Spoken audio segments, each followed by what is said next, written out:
I picked this clock up last week at an auction, and when I was looking at the description online, this pattern here looked like it might have been Petit Point embroidery. But once I received the actual clock, I noticed that this is wood. I think what they've done is they've moistened the wood and then put a heavy template with a weight on it to press it. So that made these sections of the wood stand out, and then they've painted some of the pieces, and I think that's what they've done to get that look.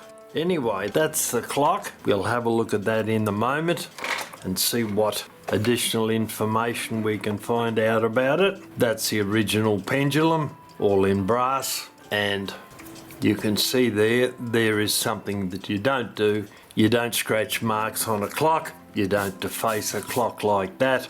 That obviously means turn the rating nut to the left and the clock will slow down. Turn it to the right and it'll speed up. But you don't deface clock parts like that. Nor do you write your name or initials on the back of the clock and a date when you serviced it. Okay, it's obviously weight driven. There are the two original weights. Lovely little bell. Lots of resonance in that. That sounds very much like a French bell metal cup bell. That resonance, very much so. Right, let's remove the back piece out of it. Lift it up so you can see it a bit better. And when we look in here, we can see it's a Hubert Hare. So it means it's a good quality movement, small movement, but it'll be a good quality movement, Black Forest movement, if it was made by Hubert Hare. Right, let's remove the movement. We'll have to take the hammer off first, and then we'll remove the movement. There's 4 screws down in there to do that, and then we'll actually have a look at the movement itself and see what condition it's in.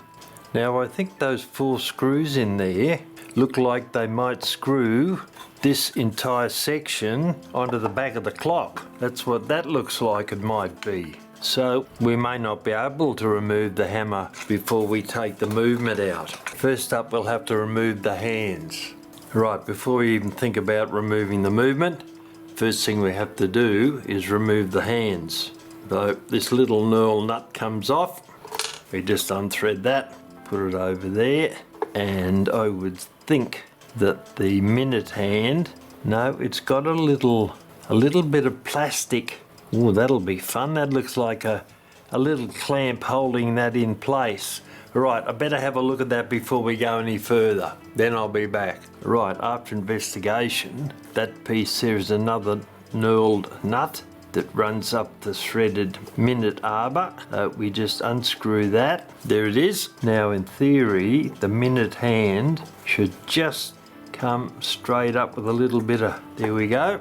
Minute hand's off. So that piece that looked like it might have been a clamp is actually attached all the way down. Now, the hour hand slides up also. Alright, they both come off. And you can see there that plastic piece that I was worried about that might have been a clamp is in actual fact attached to the minute arbor. Alright, now we'll turn the movement over, well, turn the clock over, it's virtually complete. And I'll have a look and see if these screws down here actually remove this case piece at the back or just the movement. I'll loosen 2 of them for a start, and that should give us a bit of an idea what wobbles and what doesn't. Nope, feels like it might be just the movement. I'll grab the other couple with a little bit of light on them, hopefully, undo them a little bit and see how much movement we've got in the movement. Yep, and the outside box isn't moving, so alright. Well, if that's the case, we'd better remove the striker on the cup bell. I'll use a very small version driver on that. Metal to metal, no leather insert. Alright, and we can take the cup bell off later on. We're more interested in getting the movement out at the moment. Alright, I'll undo these screws all the way. Not a lot of room for moving in there actually, but if I get some light on them I can pretty much see what I'm doing, allegedly.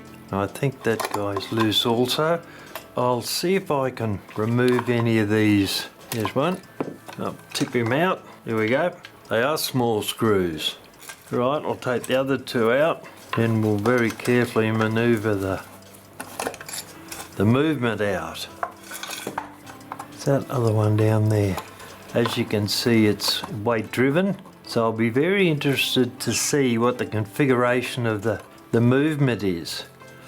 I expect it to be pretty much a regular cuckoo clock movement without the bellows, similar to movements you find in Dutch Zandam wall clocks, though a lot smaller of course. I think they've come out. Now let's have a look at, no, not quite.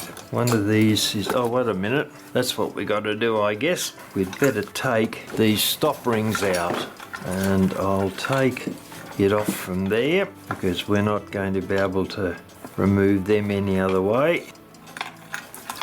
There we go, that's the first one. A different configuration to stop the weight chain going too far into the movement.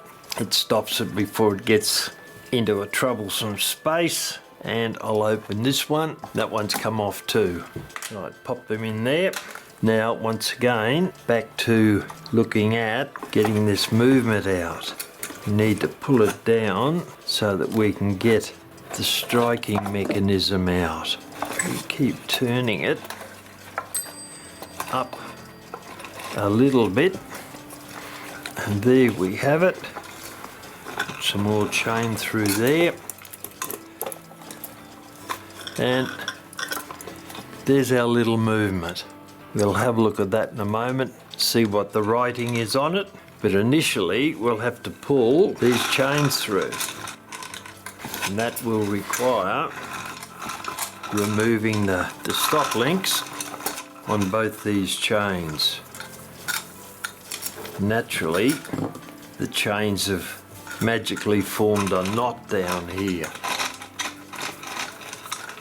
And I'll see if I can unloosen those up. Oh, that's better. Right. So what I've got to do now is remove both of these stop rings here using 2 pairs of pliers. Get a grip on both sides of that chain link. Pretty tiny chain, it'd be the standard size I would think. Actually I think cubit hairs aren't, they're a different size. That's the first one there. Now I'll do the other one and get a grip.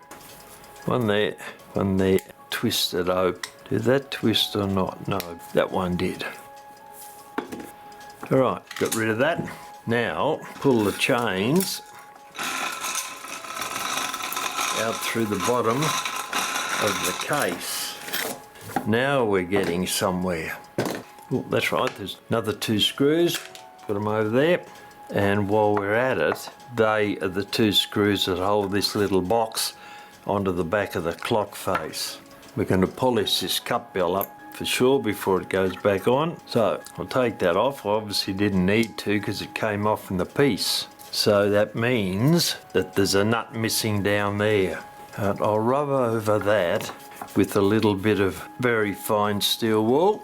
And you can see the difference that's made. It's got off 30-40 years worth of junk off there that discolours it. So I'll put that over the Fordham before it goes on. We'll get a nice polish up on that. You can see that size looking a lot better. Alright, and I'll put that aside. And now we can get back to the movement and see what we've got here. So the strike train seems to be moving pretty freely.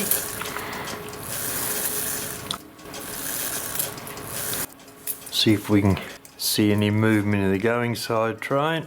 The chain's dropped out, but we should still be able to see by putting pressure on the, yeah, there we go, by putting some pressure on the first wheel. You can see the pallets moving on the escape wheel. Alright, well things are looking alright so far. Now I need to find a block to set that on so we can start doing some work on it.